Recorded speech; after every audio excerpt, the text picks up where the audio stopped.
Moses led the people of Israel for 40 years. He led them out of slavery in Egypt, through the Red Sea, gave them the 10 Commandments from his time with God on Mount Sinai, and walked with them through the wilderness until they reached the edge of Canaan.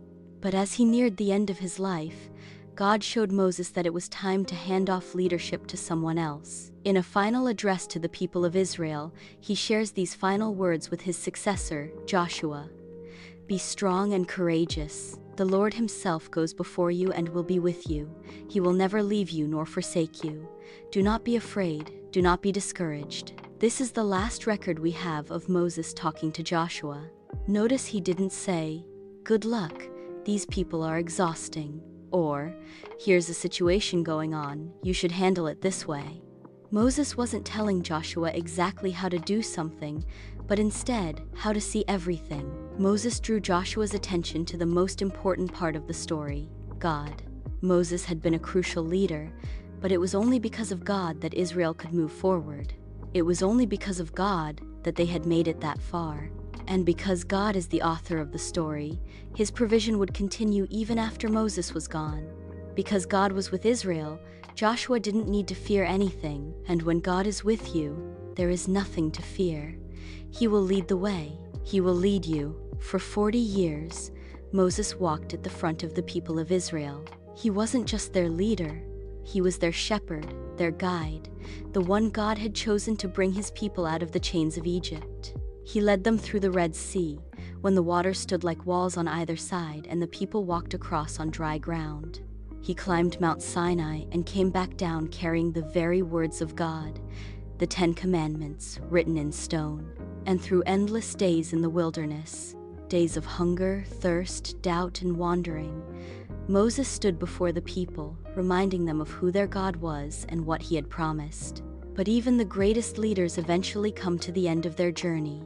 As Moses neared the final chapter of his life, he looked out over the land God had promised, the land he himself would never enter.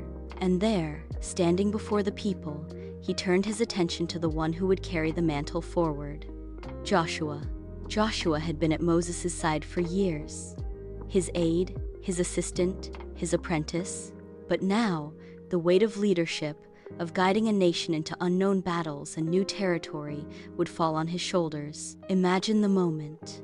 A people numbering in the hundreds of thousands, waiting, watching, their beloved leader about to leave them, their new commander about to step in. What would Moses say?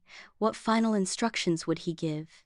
"The Lord himself goes before you and will be with you. He will never leave you nor forsake you. Do not be afraid. Do not be discouraged." Notice what Moses didn't say. He didn't hand Joshua a detailed battle plan. He didn't give him advice on how to negotiate with difficult people. He didn't even warn him about how exhausting leadership could be.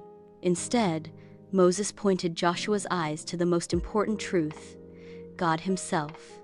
The strength of Israel had never been Moses. It had never been Joshua. It had always been the Lord. God had split seas wide open. God had rained bread from heaven.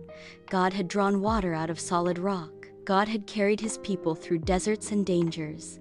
And now, God would carry them into the land he promised. Because God was with Joshua, he had nothing to fear. Because God was with Israel, no obstacle was too great. And because God goes before his people, his presence is the guarantee of victory. And the same is true for you. When you face the unknown, when the future feels uncertain, when you are stepping into a new season or carrying a heavy responsibility, remember this: you are not alone. The Lord himself goes before you. He will never leave you. He will never forsake you. So be strong, be courageous, do not be afraid, because when God is with you, he will lead the way. The Lord himself goes before you and will be with you. He will never leave you nor forsake you.